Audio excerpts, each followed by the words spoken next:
So, young and single, looking to mingle, wondering where you should live in DC? All right, I've got the 5 best neighborhoods coming up for you that you should consider living in if you are either a young single professional or even coupled up and you want a great taste of what city life has to offer and nightlife. I'm Melissa Terzis, DC Real Estate Mama. Don't miss part 1 where I went through the 5 best neighborhoods in DC that I think are the best all-around neighborhoods. Even though there's a focus on schools and elementary and middle and high schools in those neighborhoods, it's not to say that somebody wouldn't be happy living there. It's just that there are certain neighborhoods that lend themselves more to people at different stages of their life. So in this video, we're going to talk about the 5 best neighborhoods for those that maybe are looking for a great taste of what DC has to offer, city life, restaurants, and all kinds of fun. So neighborhood number 1 is the Southwest Waterfront. If you want to be at the center of all the action that is currently happening in the city and you want all the nightlife, the Southwest Waterfront is the place to be. It was recently redeveloped by a beloved local developer here, P.N. Hoffman. They got together with the District of Columbia government and set a plan in motion to develop valuable real estate along the waterfront that for many, many decades was plagued by crime and had rundown buildings and all of that fun stuff. So location, bordered by the Washington Channel and the Potomac River on the west, 695 to the north, South Capitol Street to the east, and Fort McNair on the south side, the Southwest Waterfront is a very small neighborhood with a big city vibe. Let's talk lifestyle. So if there's any part of DC that doesn't sleep, it's the Southwest Waterfront. The strip along Main Avenue to the riverfront is packed with restaurants and entertainment and live music venues that draw people in, not just from the area, but all over the world. All eyes have been on this part of DC for many, many years. There's lots of investors worldwide who have purchased second and third homes here in the brand new condo buildings that have gone up. The waterfront is adjacent to Navy Yard where you can go see a Washington Nationals game. There's also water taxis that shuttle you from the Southwest Waterfront across to Anacostia, Old Town Alexandria, National Harbor, or up to Georgetown. All right, let's talk real estate. So real estate here, it's not cheap. There are some 1960s high-rise buildings which are not directly on the waterfront and they are priced in the 300s and up. Once those apartments got converted to condos though, the monthly fees in those buildings were pretty steep. There's often a 24/7 front desk in those buildings and other amenities which need to be funded. The new condos are selling anywhere between $1,000 and $1,400 per square foot. This means that a 2-bedroom, 2-bath of 1,200 square feet will bring you into the mid-1 millions. High prices for many people in DC, but for those coming from other economies, these prices are often not a deterrent, and these condos get snatched up pretty quickly. All right, second neighborhood, Logan Circle and Shaw. I cheated. I'm adding 2 neighborhoods together. They most definitely are 2 different neighborhoods, but as development moved east from Logan toward Shaw, the boundary between them has actually consistently been blurred over the past 15 years. Location for Logan Circle and Shaw. So 15th Street is pretty much the boundary on the west. U Street's the boundary on the north. M Street is the boundary on the south. And then the eastern boundary for Shaw is, hard to say. Some people would say it goes all the way over to 4th or 3rd. Essentially, it's somewhere in there before it turns into the next neighborhood, which is Bloomingdale. Okay, so Shaw kind of grew up like that little brother who used to be so tiny, that little pipsqueak, and now that he's 6 inches taller than you and like way hotter, that's what Shaw did to Logan Circle. Shaw shares the southernmost boundary, the same southernmost boundary with Logan Circle, which is M Street, and then anything from 11th and east to New Jersey Avenue is also kind of considered Shaw as well. So let's talk lifestyle. You're gonna feel like one of the fabulous people here who got in on the good secret before the cat was let out of the bag. Until the weekend comes and you realize that the entire metro area descends on 14th Street in Logan Circle. And this is when you'll realize that it's actually not a secret at all. Everybody knows about it, they're just not here during the week. But you can sell your car and walk everywhere because you are surrounded by so much fabulousness. Downtown DC is just a couple blocks away and you've got restaurants, stores, tons of big names that have moved here, even from Georgetown, like stores that left Georgetown and moved to 14th Street. 14th Street was for a long time considered to be the new Broadway, like in New York City, of DC. So you're gonna have so much here that you're probably not gonna ever need anything again. And if you're hurting for some culture, it's actually a straight shot down to the National Mall and you can be a tourist for a day. And hit the Smithsonian museums. Shaw is also home to many culinary spots that draw people in from all over the metro area. Real estate in Logan and Shaw. So the early 1900 time period of development in Logan Circle is really evident in the streets. They're filled with grand Victorian homes. There's also lots of lofts that were converted from other uses such as auto garages, which is a lot of what used to be here in like the early 1900s, 1800s. Home types are similar over in Shaw as they are in Logan, as are the prices. The row homes are going to cost well into the millions, many with rentable basements that can supplement the mortgage payment by having a tenant. Condos are also plentiful and often on the newer side. One bedrooms are usually in the 400s and go up from there. Neighborhood number 3 is Clarendon and Ballston. Okay, I will stop doing this. I will stop bulking two neighborhoods together. Clarendon and Ballston are both in North Arlington. They're not even contiguous because Virginia Square is in the middle, but we're going to focus on these two because they're kind of pretty big anchors of the North Arlington area of neighborhoods that you may want to look at if you're like a young single professional. All right, let's talk location. So you've got Wilson Boulevard, which starts in Roslyn and runs one way to the west. Clarendon Boulevard runs parallel to Wilson, and that runs one way to the east. Follow Wilson Boulevard out 2 metro stops, you'll be in Clarendon. That's just after the courthouse stop. Ballston is 2 more stops past that, which, as I said, also has Virginia Square in the middle. Lifestyle. So there's a totally different vibe in Virginia and in the Virginia neighborhoods that can actually be appealing to people who don't want to live in a highly dense city. There's a lot of green space, there's parks, there's trails, and it feels a bit more laid back, I would say. Clarendon has what they call the main drag along Wilson and Clarendon Boulevards. Tons of restaurants, retail, grocery stores.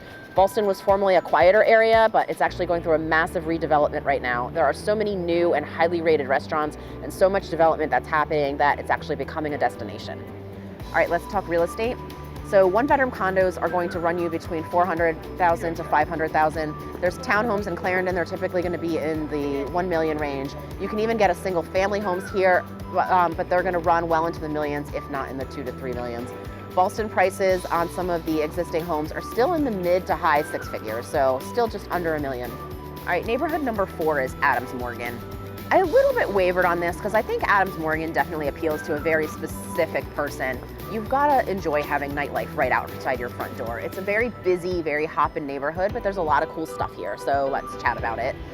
So location, the main drag of Adams Morgan is 18th Street, which runs right through. You've got Florida Avenue on the south end, which actually turns into U Street at the base of Adams Morgan, Columbia Road on the north, and then it goes over to Connecticut Avenue on the western side, and then to 16th Street-ish on the eastern side. Adams Morgan is at the base of Rock Creek Park and just steps to the zoo, which is just west of Columbia Heights. All right, let's talk lifestyle in Adams Morgan. All right, where can you be sitting at a packed bar inside a city and hear a lion roar? Adams Morgan. That is no joke. The Smithsonian National Zoo is just to the north, and while you maybe won't hear lions roaring when you're partying in one of the many late night establishments, you actually can hear them when it's silent in the middle of the night. People that live around in the northern part of Adams Morgan say that they'll hear a lion just randomly roar in the middle of the night, which is kind of fun. 18th Street right out your door has a ton of restaurants and places to eat. There's a huge selection there. There's all kinds of places where people will just go, bring their computer, hang out, use the internet and do some work and chill. Great coffee shops and things like that. So real estate, it's called Charm People. The century-old apartments and condos here. They've got original hardwood floors that you know have seen some stuff in their lifetime. It's worth it as the value holds here and really does stand the test of time. Condos can be found in the 300s in no-frills walk-up buildings without amenities. There are 2-bedroom condos that will set you back $700,000 to $1 million, and there's a few single-family homes that are left that are well into the $2 million. But these are few and far between, as a lot of them have been converted to condos. All right, neighborhood number 5, Alexandria. So the city of Alexandria. There's a bunch of neighborhoods that comprise the city of Alexandria, but the areas with restaurants and retail where I think we should really focus this conversation is more the eastern part of the city of Alexandria, which is Del Rey and Old Town areas. So location, Alexandria is located just west of the Potomac River, inside the Beltway, with 495 to the south as the boundary, 395 as the western boundary, 4 Mile Run is the northern boundary, and then you've got the Potomac River on the other side. There are a few metros that service Alexandria, including Van Dorn Street Metro in the west end, and Eisenhower, and then King Street, which is on Braddock Road. All right, let's talk lifestyle. So, green space, community gardens, shops, restaurants, nightlife. The activity at it is all really near the waterfront in Alexandria, and that really can't be beat for an evening out. You've also got a lot of activity in Del Rey, on the little strip in Del Rey. Alexandria just carries a charm that appeals to people like moving from out of the area. I've had people who are from Boston and up north say that they see Alexandria and it reminds them of the Back Bay of Boston. Let's talk real estate.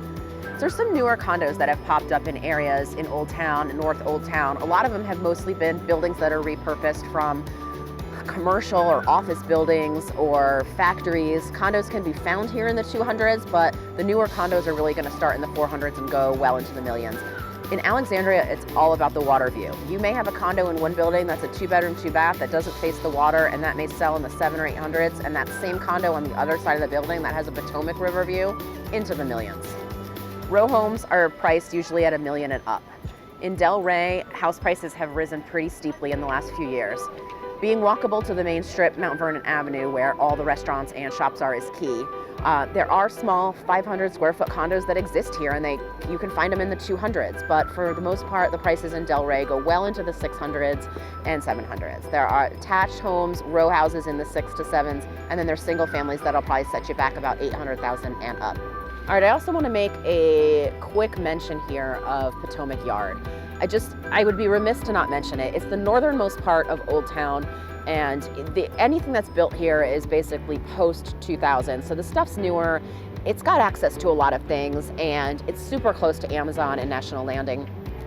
It feels a lot more like Arlington than it does Alexandria, but the newer townhouses here are in the 800 to 900,000 range. Condos are 400,000.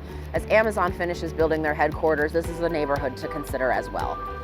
So superlatives, let's do an honorable mention. All right, I'm sort of cheating. I'm mentioning Silver Spring again. It's not just great if you've got family. It's not just great if you are an empty nester and you want to be kind of near a city and downtown, or if you prefer to be out in the suburbs. Silver Spring is so huge and covers such a wide area that I would be remiss to not mention it. So the honorable mention again is Silver Spring Redux Part 2. There's everything that you could possibly want here, from, like I said, the city downtown, or say quarter-acre lots further out toward the inter-county connector. So I have covered it. I think there's everything here that you could possibly want in this list. I'm Melissa Terzis, DC Real Estate Mama. I was once that young single professional person in DC. As I said, I lived in DuPont, I loved it. Things have changed a bit since those days. I'm a little bit long in the tooth now, but I think that there's something here for everybody, and depending on what you're looking for, maybe where you grew up, and what kind of lifestyle you're looking for here is going to all combine together to form your perfect idea of where to live in DC, and I think we can find that. So if you have any questions about this or real estate in general, give me a call. My contact info is coming next.